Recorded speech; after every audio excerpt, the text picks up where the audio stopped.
Selamat sahabat buat kita semuanya. Pada sahabat ini, saya akan membawakan firman Tuhan yang berjudul Melihat yang Tidak Kelihatan. Kita belajar dari Alkitab 2 Raja-Raja 6 ayat 8-13. Dikatakan dalam ayat 8 yaitu, Raja negeri Aram sedang berperang melawan Israel. Ia berunding dengan pegawai-pegawainya, lalu katanya, ke tempat ini, dan itulah haruslah kamu turun menghadang. Tetapi abdi Allah menyuruh orang kepada Raja Israel mengatakan, awas, jangan lewat dari tempat itu, sebab orang Aram sudah turun menghadang ke sana. Di ayat ke-10 dikatakan, sebab itu Raja Israel menyuruh orang-orang ke tempat yang disebutkan abdi Allah kepadanya. Demikianlah Elisa memperingatkan kepadanya supaya berawas-awas di sana, bukan sekali dua kali saja. Lalu mengamuklah hati Raja Aram tentang hal itu, maka dipanggilnyalah pegawai-pegawainya, katanya kepada mereka, tidakkah dapat kamu memberitahukan kepadaku siapa dari kita memihak kepada Raja Israel? Di ayat ke-12 berkata, tetapi berkatalah salah seorang pegawainya, tidak tuanku Raja, melainkan Elisa, nabi yang di Israel, dialah yang memberitahukan kepadaku, Raja Israel, tentang perkataan yang diucapkan oleh tuanku di kamar tidurmu. Berkatalah Raja, pergilah melihat di mana dia supaya aku menyuruh orang menangkap dia. Lalu diberitahukannya lah kepadanya, dia ada di Dotan. Bisa kebayang bagaimana Raja Aram yang sedang berkata-kata di dalam kamar tidurnya, tetapi ada yang mengetahui rancangannya, yaitu siapa? Tuhan. Lalu kemudian ketika tentara Raja Aram sudah datang, keluarlah Nabi Elisa ini bersama pembantunya. Ternyata sudah dikirim ke kota itu, yaitu tentara-tentara. Dan ketika abdi Allah itu bangun pagi-pagi dan pergi keluar, mereka tampaklah suatu tentara dengan kuda dan kereta ada di sekeliling kota itu. Lalu berkatalah bujang itu kepadanya, celaka tuanku, apa yang akan kita perbuat? Jawabnya, jangan takut, sebab lebih banyak yang menyertai kita daripada yang menyertai mereka. Lalu berdoalah Elisa, ya Tuhan, bukalah kiranya matanya supaya ia melihat. Maka Tuhan membuka mata bujang itu, sehingga ia melihat, tampaklah gunung itu penuh dengan kuda dan kereta api sekeliling Elisa. Dari kisah tentang orang Aram ini, kita melihat ada beberapa doa-doa yang disampaikan oleh Nabi Elisa. Dari doa ini, kita ketahui Nabi Elisa mengajarkan kepada kita pengalamannya yang pertama. Doa memampukan kita mengetahui jalan yang belum kita ketahui saat ini. Kedua, doa membuat kita tetap tenang di saat masalah datang menerpa. Yang ketiga, doa memampukan kita melihat kuasa Allah sedang bekerja atas kita. Yang keempat, doa memampukan kita berada di atas masalah. Kelima, doa memampukan kita untuk mengampuni. Yang keenam, doa memampukan kita membalas kejahatan dengan kebaikan. Doa akan mendatangkan kelepasan dan sukacita. Doa dapat merubah hati yang keras menjadi hati yang mau mendengarkan. Pelajaran mengenai doa memampukan kita mengetahui jalan yang belum kita ketahui saat ini, yaitu ketika Elisa memperingatkan raja untuk berwaspada, berawas-awas, bukan sekali, dua kali saja, melainkan seringkali. Allah adalah yang maha melihat dan dengar.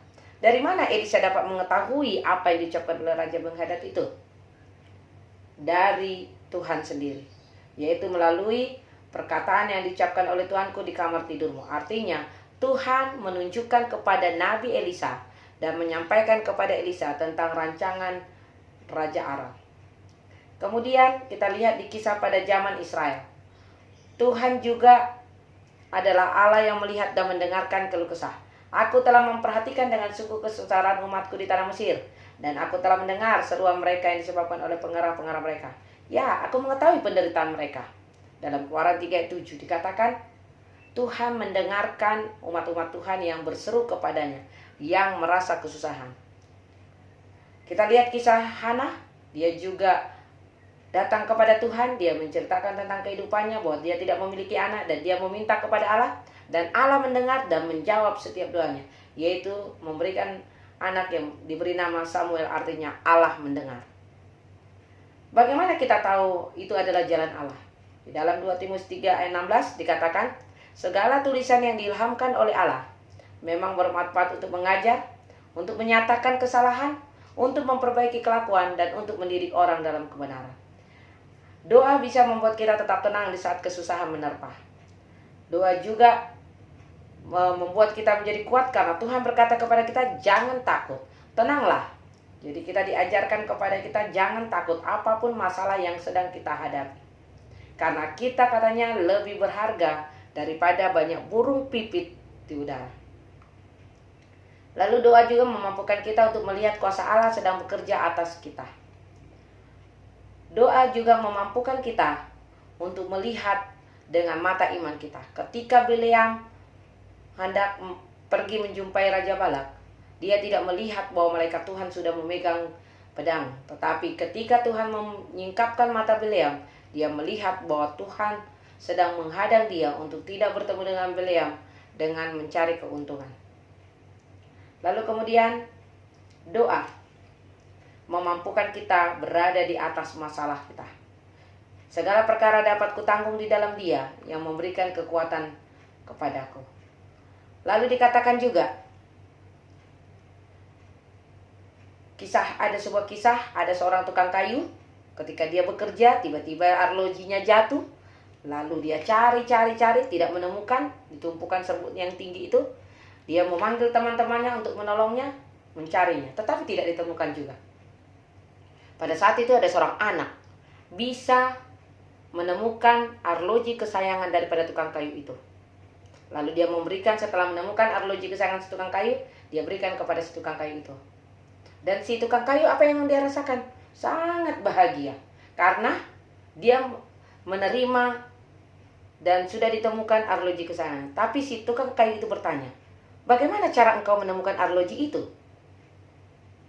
Anak itu hanya menjawab, saya hanya duduk secara tenang di lantai.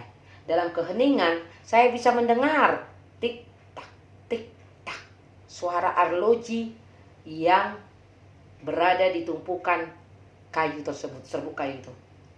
Lalu anak itu pun mencari di mana suara itu dan akhirnya menemukan. Itulah yang dia katakan kepada si tukang kayu. Doa memampukan kita untuk mengampuni. Ingat kisahnya di ayat ke-21 dikatakan bahwa ketika Raja Israel melihat pasukan Raja Aram sudah di hadapannya, apa yang dia tanya kepada Elisa? Kubunuhkah mereka, Bapak? Apa jawaban Elisa? Jangan. Biasakah kau bunuh yang kau tawan dengan pedangmu dan dengan panahmu? Artinya, kita tidak perlu membalaskan kejahatan. Doa memampukan kita untuk mengampuni orang yang menyakiti hati kita. Jadi jika kamu berdiri untuk berdoa, ampunilah dahulu sekiranya ada barang sesuatu dalam hatimu terhadap seseorang, supaya jangan Bapamu di surga mengampuni kesalahan-kesalahanmu, supaya juga Bapamu di surga mengampuni kesalahanmu. Jadi sebelum kita memohon pengampunan dari Bapa kita, kita juga harus mengampuni orang yang bersalah kepada kita. Doa juga mampu membalas kejahatan dengan kebaikan. Ketika Elisa katakan, hidangkanlah makanan dan minuman bagi mereka. Lalu diberikanlah makan, minum, dan mereka pulang. Itu artinya apa? Balaslah kejahatan dengan kebaikan. Dikatakan dalam Matius 5:44, kasihilah musuhmu dan berdoalah bagi mereka yang menganiaya kamu, dan mintalah berkat bagi orang yang mengutuk kamu. Berdoalah bagi orang yang mencaci kamu. Pembelajaran kasih tentang sifat Allah, sifat Yesus, yaitu mengasihi musuh kita, mengasihi orang-orang yang bersalah kepada kita. Dikatakan balaslah kejahatan dengan kebaikan. Jika seterumu lapar, berilah dia makan. Jika ia haus, berilah dia minum. Dengan demikian kita menumpukan bara api di atas kepalanya. Artinya kita sedang mengumpulkan berkat-berkat yang Tuhan akan berikan kepada kita. Doa akan mendatangkan kelepasan dan sukacita. Setelah bangsa Aram diberi makan, diberi minum, lalu mereka disuruh pulang. Sejak itu juga bangsa Aram tidak lagi memasuki negeri bangsa Israel. Mengapa? Karena mereka sudah melakukan hal-hal yang baik bagi bangsa Aram. Doa mendatangkan kelepasan dan sukacita. Kita dikatakan dalam Kebahagiaan Sejati pasal 11, bawalah segala kekuranganmu, kegembiraanmu, duka citamu, keluh kesahmu, dan ketakutanmu kepada Allah. Dia tidak akan apa? menghitung atau dia tidak akan merasa bodoh terhadap keperluan hidup kita. Yang terakhir, doa dapat merubah hati yang keras menjadi hati yang mau mendengar. Setelah kebaikan yang dilakukan bangsa Israel kepada bangsa Aram, mereka pun berpikir dan mereka pun tidak pernah lagi mengganggu bangsa Israel. Jadi, bagaimana kita untuk selalu banyak berdoa? Dikatakan dalam Kebahagiaan Sejati pasal 11, doa adalah membuka hati kepada Allah sebagai kepada seorang sahabat. Doa itu perlu bukan karena supaya Allah mengetahui apa yang kita sebenarnya, melainkan untuk menyanggupkan kita menerima Dia. Doa bukanlah membawa Allah turun ke kita, melainkan membawa kita kepadanya. Itulah fungsi doa. Lalu dikatakan, Allah amat bijaksana sehingga tidak mungkin berbuat salah, dan terlalu berkemurahan untuk menahankan sesuatu perkara yang baik dari mereka yang berjalan dalam kebenaran. Oleh karena itu, janganlah takut berharap padanya, walaupun engkau tidak segera mendapat jawaban atas doa-doamu. Di dalam Matius 7 ayat 7, mintalah. Dikatakan dalam Matius 7 ayat 7. Jelas sekali Tuhan katakan bagi kita.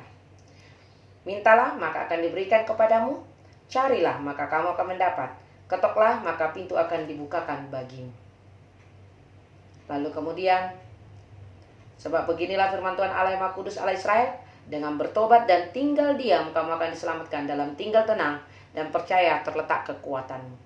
Jadi, kesimpulan pelajaran firman Tuhan kita pada siang hari ini, melalui doa, segala sesuatu dapat terjadi. Karena sebab bagi Allah, tidak ada yang mustahil. Dalam Lukas 1 ayat 37. Yakobus 5 ayat 16 berkata, doa orang yang benar bila dengan yakin didoakan, sangat besar kuasanya. Di akhir zaman ini, apalagi di zaman wabah-wabah kita ini, wabah corona ini, kita mampu menjalani kehidupan kita hanya melalui kuasa doa. Kita bisa kuat, kita bisa berpikir positif oleh karena kuasa doa. Jadi, sahabat-sahabatku, saudara-saudaraku sekalian, marilah kita perbanyak doa kita. Karena dengan doa, kuasa Tuhan berlaku dalam kehidupan kita. Dengan doa, kuasa setan dikalahkan. Jadi, yakin dan percayalah, doa dapat melakukan apa yang kita perlukan. Tuhan memberkati kita. Amin. Selamat sahabat.